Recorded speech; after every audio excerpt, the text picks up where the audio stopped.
lu kan dulu kan sempat diundang ke IKN kan, dan kalau nggak salah lu kan lumayan pro tentang IKN-nya gitu. Yes, dulu gue pro IKN, dulu gue pro Jokowi, dulu gue pro sama apa yang dilakukan pemerintah gitu.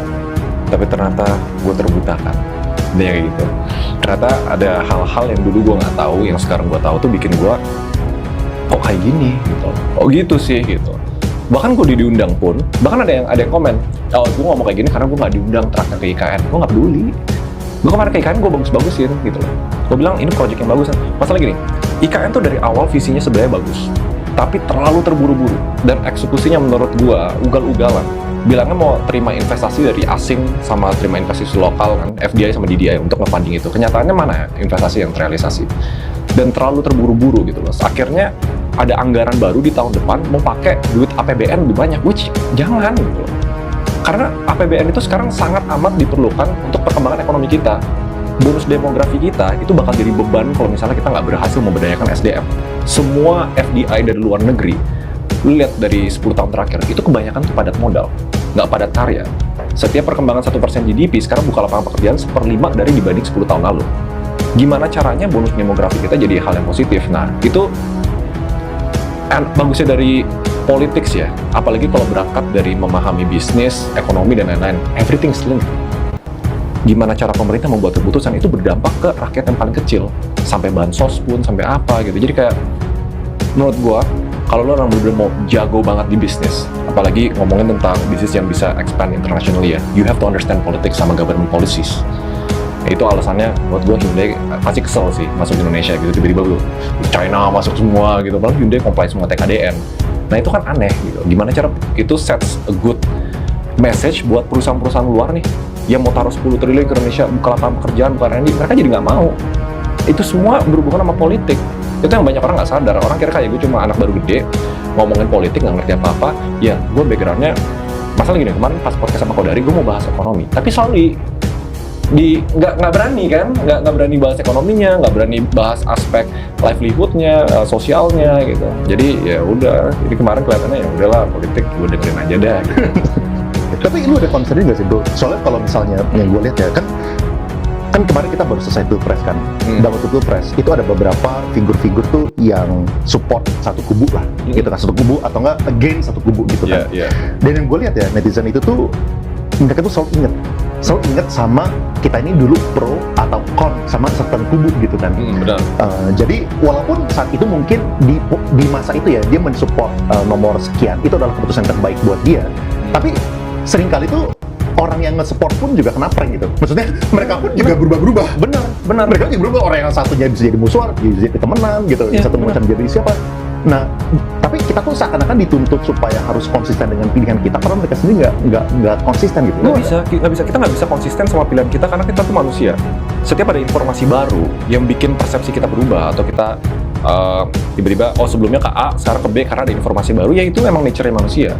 Terus oke, yang mau gue tanya nih, waktu lu dulu diundang ke IKN, dibayar nggak? Gue pas di awal nggak bilang ada bayaran sama sekali. Oh, pas awal nggak dibilang ada bayaran? Nggak ada bayaran sama sekali. Ya tahu-tahu pas terakhir thank you ya udah datang, ya gue terima. Tapi kecil banget bro. Berapa? Boleh ngomong nggak sih? Disensor aja ya. Oke. Ya segitulah kira-kira. Oke. buat apa ya, beli tiket belum bisa bro, Sekali makan imit gaya juga cukup. Oh tapi waktu awal berarti sebenarnya mereka nggak ada bayaran, maksudnya nggak omongan bayaran lah? Nggak ada, awal nggak ada. Lu kesana untuk gara-gara lu pengen tahu penasaran, dan waktu itu kan ya menarik lah buat gua gitu. Gua pengen lihat di lapangan kayak gimana. Pas datang ke sana gua suka sebenarnya. Udaranya enak, walaupun masih panas banget nih di sana ya gitu. Wah ini kayaknya bisa jadi hal yang bagus nih gitu. Kenapa sih saat itu lu dulu itu positif, lalu yang terakhirnya ngeliatnya negatif gara-gara apa? Maksudnya saat itu kan dulu juga belum ada investment dari asingnya gitu. Bener, karena dulu gue cuma ngejudge dari segi konsep. Kalau dari segi konsep, dari segi visi dan lain-lain, gue suka. Sampai sekarang pun gue suka. Tapi kan informasi barunya itu lihat eksekusinya selama 6 bulan atau 1 tahun terakhir lah setidaknya gitu. Jumlah investasi yang nggak terrealisasi, core leadership yang mundur dari jabatannya, terus kayak kesannya semuanya terburu-buru. Everything is too rushed. Project segede ini yang disahkan di kekuasaan legislatif cuma 40 sekian hari, aneh. Kalau di luar negeri, project-project mega kayak gini itu butuh bertahun-tahun. dipikirin matang-matang dan lain-lain. Kenapa di rush? Nah itu kan menimbulkan pertanyaan kan, kenapa diburu-buruin?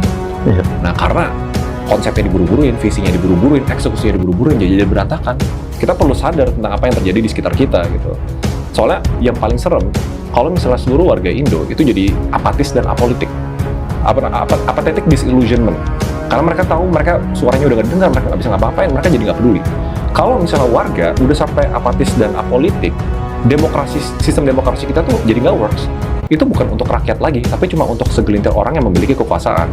Makanya the people power tuh harus dibangun lagi nih.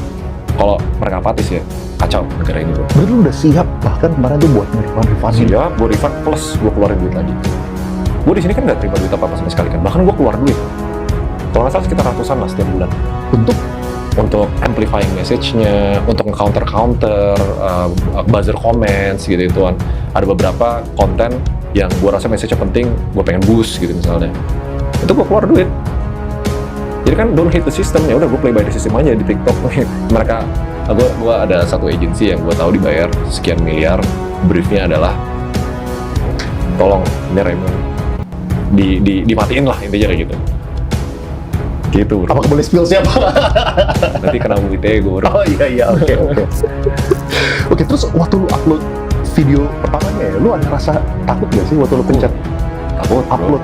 Karena waktu itu pas gue upload video pertama tuh gue bener-bener independen dan gak ada orang yang support gue sama sekali. Itu gue sebagai warga negara Indonesia gue ngomong gitu. Gimana tanggapan keluarga lu bro yang lu ngeliat gitu? Surprisingly awalnya kan gue takut. Yang gue paling takut sebenarnya bukan untuk diri gue sendiri, gue udah siap ambil semua resikonya. Tapi gue takut kalau nyokap gue atau siapa gitu kena kan. Tapi nyokap gue kan lumayan kental soal agamanya gitu. Dia bilang, mama juga percaya sama nilai-nilai yang kamu percaya Ri gitu. Tapi mama dilindungi sama kuasa yang jauh lebih kuat gitu loh. Tapi gue tetap ngelakuin kayak digital hygiene-nya, kayak security-nya, lawyer gue kasih ke nyokap gue kalau misalnya ada kenapa-napa gitu. Jadi protection-nya tetap ada. That's the reason kenapa gue tinggal di apartemen gitu loh, bukan di rumah. Karena gue takut kalau di rumah depan ada tukang bakso pakai HT gitu, gue nggak sadar lagi tidur, tiba-tiba Erik diculik, ya nggak Erik? Ya kayak gitu itu adalah. Apakah so far udah ada ancaman yang konkret yang lu rasakan? Konkret sih enggak, tapi banyak yang ngechat. Kayak kalau dari gitu lo ada yang ngechat ya? Ada beberapa, ada yang ngaku dari Mabes, ada yang ngaku dari mana gitu misalnya. Nggak tahu benar atau enggak, tapi ngakunya lah. Ngakunya. Tapi sisanya sih aman sih. Terus ngaku dari institusi tersebut untuk, oh lu jangan ngomongin ini lagi gitu maksudnya? Enggak, probing, nanya, lu dapet info dari mana, ini siapa gitu, tujuannya apa gitu.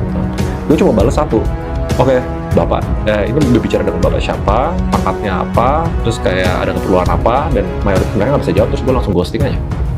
Iya. Ngapain kalau misalnya nggak ada kepentingannya kan gitu kan. Iya. Kecuali misalnya mereka ada surat tugas resmi ya, which is nggak mungkin lah. Nggak mungkin. Nggak mungkin. Iya.